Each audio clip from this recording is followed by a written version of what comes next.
Bonjour à tous, c'est Dexiz.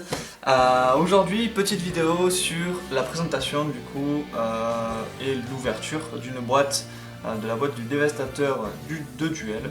Une boîte qui contient pas mal de cartes, 56 cartes. Une boîte de 2019, de l'octobre 2019, qui contient que des ultra rares. Donc une ultra rare, c'est une carte qui a en fait un design spécial coloré en fait. C'est-à-dire que c'est brillant, plus ou moins brillant. Si le nom est brillant, la carte est brillante, est-ce qu'il y a des filigranes dessus, tout simplement.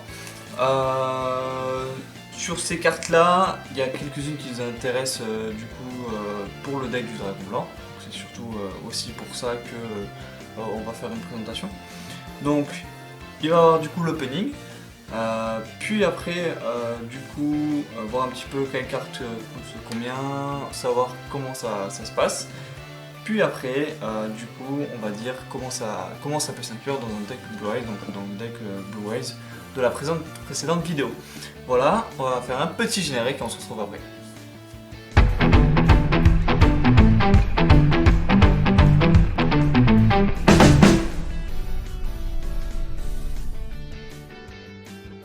Allez, du coup c'est parti.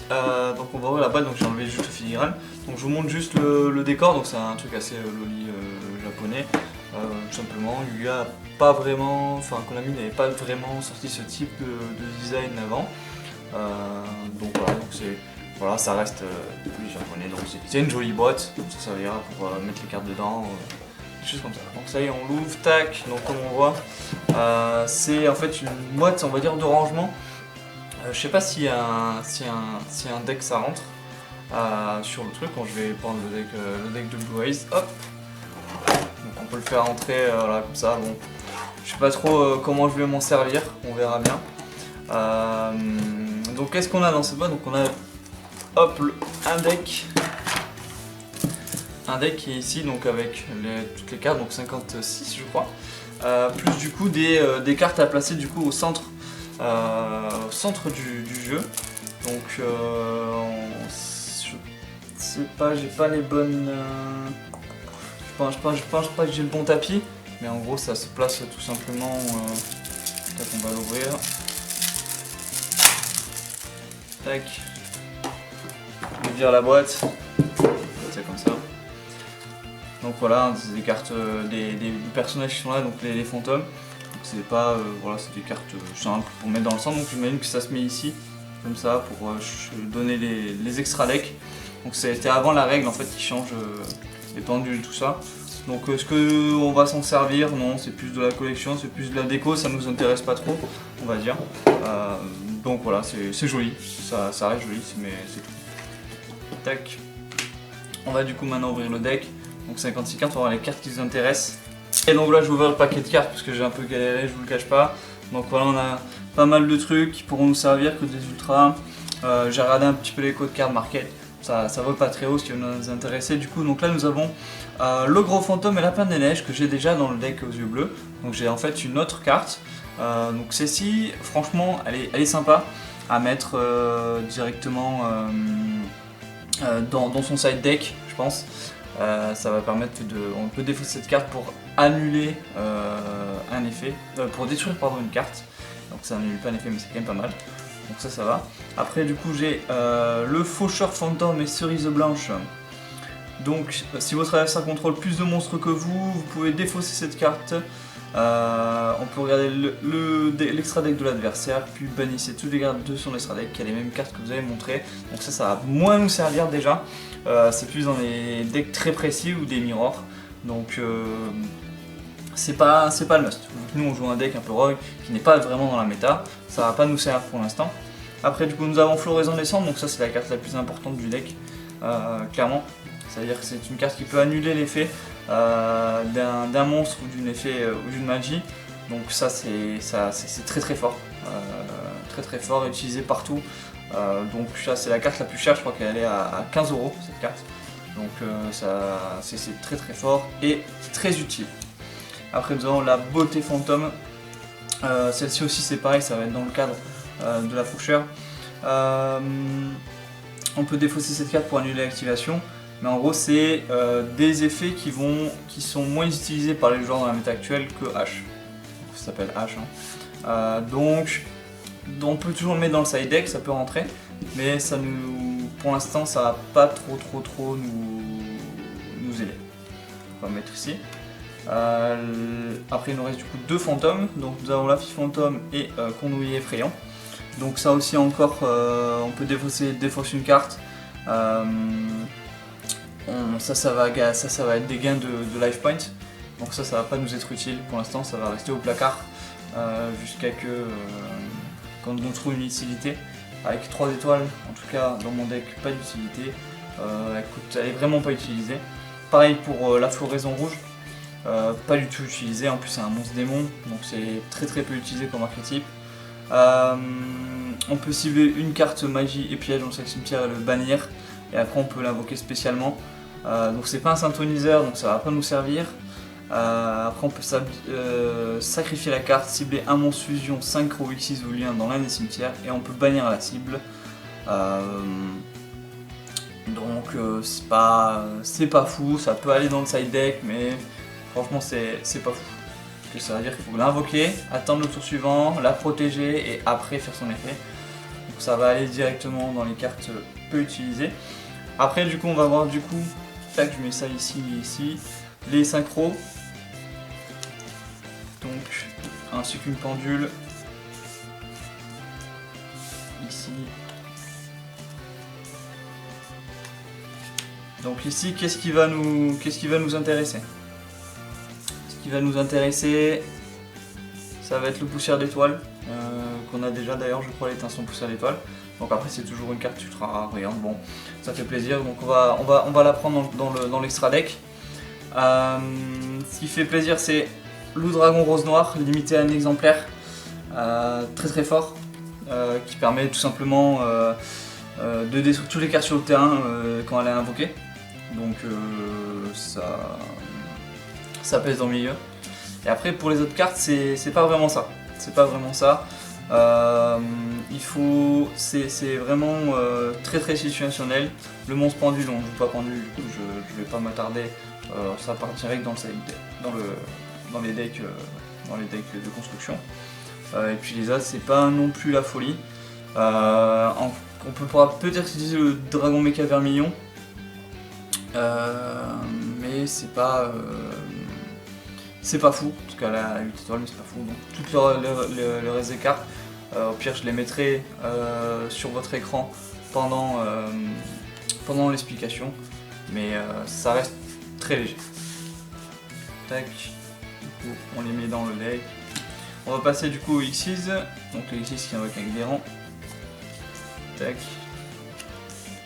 Donc ici, vraiment, là aussi, pas vraiment de choses intéressantes. Une archétype de Wyrm, donc pour l'instant, c'est peut-être un deck que je fais en construction, mais pour l'instant ça ne nous sert pas. Donc je mettrai aussi les cartes, c'est-à-dire ces trois-ci sur votre écran. Mais ça nous intéresse pas trop. Parce qu'en fait, on joue pas vraiment de monstre qui peut aller avec, hein, tout simplement. Sauf celui-ci. Donc celui-ci, ça peut être bien. Ça peut être quelque chose qu'on peut inclure. Des monstres de niveau 4, il faudra après modifier peut-être un peu le deck, on verra. Mais ça peut être cool parce que cette carte, elle permet du coup d'enlever du coup un matériel. Donc c'est-à-dire que pour l'invoquer, il faut utiliser 2 monstres. Imaginons si le monstre normal, on va le mettre du coup comme ça. Donc à chaque fois qu'on enlève une carte monde, donc un matériel, ça va permettre que l'adversaire n'utilise pas son cimetière. Donc s'il n'utilise pas son cimetière, il peut utiliser l'effet dedans et du coup on lui rend une son tour. Donc franchement c'est pas dégueu, c'est une carte à utiliser. Si à un moment donné je mets des 4 étoiles, ça pourrait être pas mal. Donc celle-là on va la garder, ça peut être une bonne chose, tout simplement. On passe aux pendules. Les pendules, vraiment rien de dingue. Je vous mettrai aussi peut-être les cartes qui envahissent le coup. Mais vraiment, ça, il n'y a pas d'effet. Ça, il n'y a pas d'effet. Ça, c'est un cyber, c'est que pour l'effet cyber, ça ne nous intéresse pas. Le décodeur bavard, on en a déjà. Si j'en veux une plus belle, je la mettrai dans le deck. Il y a juste l'étendue qu'on a, mais c'est pareil, hein, c'est des effets assez similaires. Donc on tape pas dedans. Il y a peut-être le dragon bombe topologique qui va nous servir ici. Et après le salutateur du crâne, je l'ai déjà. Donc on va servir des deux là. Après voilà, il faut 4 monstres pour l'invoquer. Nous on est plutôt sur une invocation de 2 monstres, plus après peut-être une fusion. donc c'est très situationnel. Donc je vais pas m'attarder dessus, c'est pas des cartes qu'on va utiliser, à part peut-être topologique, on pourra le mettre, mais vraiment ça va pas plus loin. Ça va pas plus loin. Tac. Et maintenant on passe aux cartes du coup à effet. Ce qui va nous intéresser ici, je vais vous montrer une carte qui pourrait être très intéressante. Le corbeau d'Édé qui permet de bannir une carte du cimetière. Donc comme pour une carte précédente, bannir une carte du cimetière, on peut pas l'utiliser. Très fort. Les lésionistes, je vous en ai déjà parlé, voilà, elle est brillante. Donc on pourra la remplacer dans le deck pour faire un peu plus kéké. Le porte-bouquin ne nous intéresse pas. Le Denko CK, très important aussi on peut dire. Tant qu'on contrôle aucune carte magie et piège, aucun joueur ne peut poser de carte. Tant que vous ne contrôlez aucune magie piège posée, c'est-à-dire comme ceci. On ne peut poser aucune carte magie et piège, ni activer de magie et piège sur le terrain. Donc assez fort. Ça c'est plutôt joué dans les decks contrôle. Nous, dans le deck Blue Eyes, on va plutôt essayer d'aller casser la gueule à l'adversaire dès le T1 ou dès le T2. Donc moins fort. Le board inspecteur, vraiment pas d'utilité. Là non plus. Ça oui. Hop. Je vous mettrai de toute façon les cartes en description. Hop. L'artefact. Ça peut être pas mal, c'est une carte en fait qui se pose dans les cartes magiques, alors que c'est un monstre, mais c'est inclus dans son effet. Donc vous pouvez poser cette carte depuis votre main et votre zone magie et piège comme une magie. Durant le tour de l'adversaire, si cette carte est posée, la zone magie et piège est détruite, donc détruite par un effet de carte, vous pouvez l'invoquer spécialement, c'est-à-dire en mode défense comme si ça permet du coup d'avoir un monstre en 5 étoiles, et en plus de ça, avoir un monstre à 2300, donc c'est pas mal. Durant le tour de votre adversaire en effet rapide, vous pouvez sacrifier cette carte depuis votre main ou terrain. Le reste du tour, aucun joueur ne peut bannir de carte. Donc ça c'est au cas où on joue contre des decks démons, des decks zombies. Ça peut être utile, au cas où pour contrer en fait une évolution de jeu. Donc ça peut être pas mal aussi. Donc là les 4 cartes sont pas mal. Celle-ci on va peut-être utiliser, celle-ci en side deck. Sinon après sur les autres cartes, c'est assez compliqué. L'invocation d'effet ne nous sert pas à grand chose. Le Pancratops, c'est vraiment si on n'a pas de carte, en jeu, mais on a mieux. Par contre, une autre carte qui est très intéressante aussi et qui, je pense, je vais jouer, ça va être le Tortue Marine Keiju. Donc, pourquoi? Tout simplement parce que, je vais vous lire l'effet, vous pouvez invoquer spécialement cette carte depuis votre main sur le terrain de votre adversaire en position d'attaque, en sacrifiant un monstre qui contrôle. Donc on envoie cette carte pour dégommer un monstre qui est impossible à battre autrement. Si vous serez ça contre un monstre Kaiju, vous pouvez invoquer cette carte depuis en position d'attaque, donc ça après, ça dépend si c'est mirror ou pas. Vous pouvez contrôler qu'un monstre Kaiju. Lorsque votre adversaire active une carte ou un effet, vous pouvez retirer 2 compteurs Kaiju depuis le terrain, annuler l'activation, et si vous le faites, bannissez la carte. Donc ça marche bien, c'est un monstre après qui a que 2002 d'attaque, donc c'est un monstre pour sacrifier sur l'adversaire et après le tuer, tout simplement. Donc ça c'est à utiliser, je pense que ça fera partie du deck. Donc on va passer du coup sur les cartes magiques, et après il en restera les cartes pièges. Tac. Donc au niveau des codes des cartes après elles sont pas énormes, franchement c'est très abordable d'avoir ces cartes là, pour peut-être H qui a une dizaine d'euros je crois que j'ai dit. Hop, on va les mettre ici. Donc contrôle mental, carte très simple pour utiliser.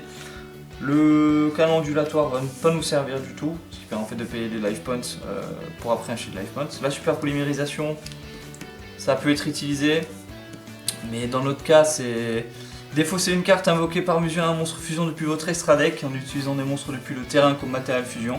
Aucun joueur ne peut activer de garde ni d'effet en réponse à l'activation de cette carte. Donc c'est une polymérisation où on défausse une carte, mais il n'y a pas d'effet en retour. Je suis un peu mitigé dessus, ça peut s'utiliser mais je pense pas dans ma situation. Le livre de l'éclipse, changer tous les monstres face recto, ça ne nous sert pas.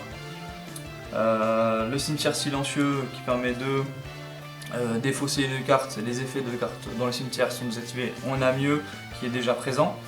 Par contre on va cette fois-ci aller dans les cartes qui vont être utiles. Le cyclone cosmique, on paye 1000 points, on cible une carte magie et on la bannit.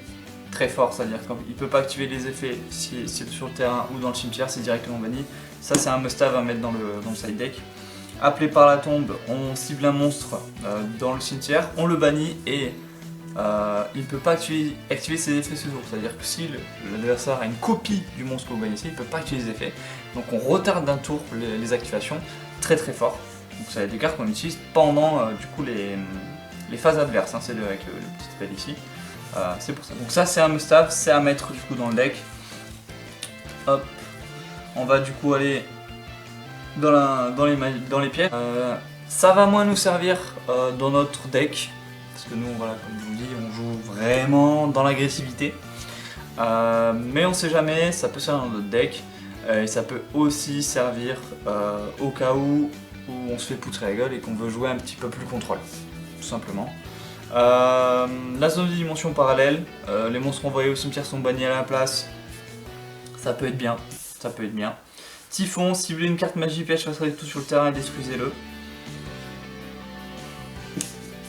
C'est une carte piège mais banale. Là pour Cliff Interdite qui ne sert à rien, c'est-à-dire qu'on cible un monstre Xyz, s'il y en a deux sur le terrain on peut en détruire, donc pas vraiment utile.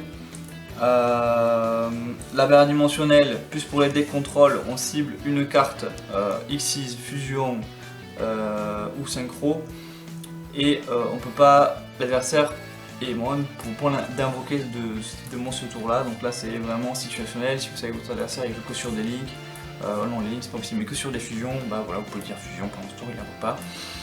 Situationnel à mettre dans le side deck peut-être. Le vent perdu, cibler un monstre face recto sur le terrain, invoquer spécialement sur le terrain, annuler ses effets aussi si l'attaque d'origine est divisée par 2. Si un monstre est invoqué spécialement depuis l'extra deck de votre adversaire tant que cette carte est dans votre cimetière. Vous pouvez poser cette carte mais bannissez-la lorsqu'il quitte le terrain. Donc je sais pas la folie non plus.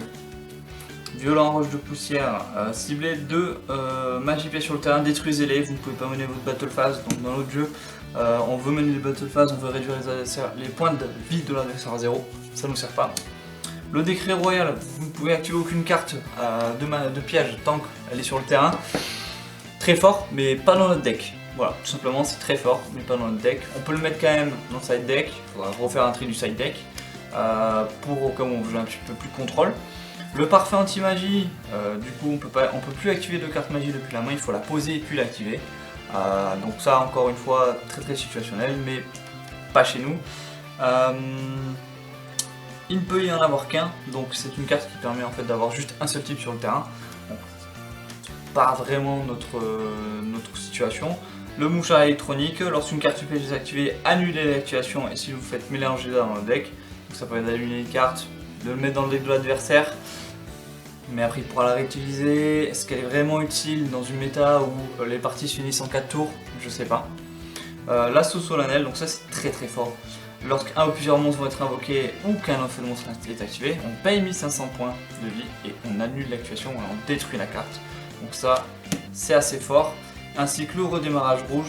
Donc ça c'est une carte double tranchant très fort aussi. Je vais vous lire l'effet. Lorsque cette carte active une carte piège, lorsque votre adversaire active une carte piège, annulez l'activation et si vous faites poser la carte sur le verso, puis il peut poser une autre piège directement depuis son deck. Le reste de ce tour après la réaction sur cette carte, votre adversaire ne peut pas activer de carte piège. Vous pouvez activer cette carte depuis votre main en payant la moitié de vos LP. C'est pas non plus la meilleure chose, mais ça reste utile, mais pas dans notre situation. Voilà, donc tout simplement c'était la présentation du coffret. On va passer maintenant du coup à quelle carte dans le deck. Merci en tout cas d'avoir suivi cette vidéo. Si vous avez des questions, n'hésitez pas à les mettre en commentaire, j'y répondrai sur les cartes dès que j'y peux. Donc je sais que bientôt du coup je vais inclure du coup ces cartes là dans le deck pour pouvoir faire un tournoi, donc vous saurez tout ce qui va se passer dans les prochaines vidéos, ou sinon sur Twitter, je poste un petit peu sur ma chaîne Twitter Dex63, donc je vous mettrai le lien en description. Donc je vous remercie, passez une bonne journée et à la prochaine vidéo.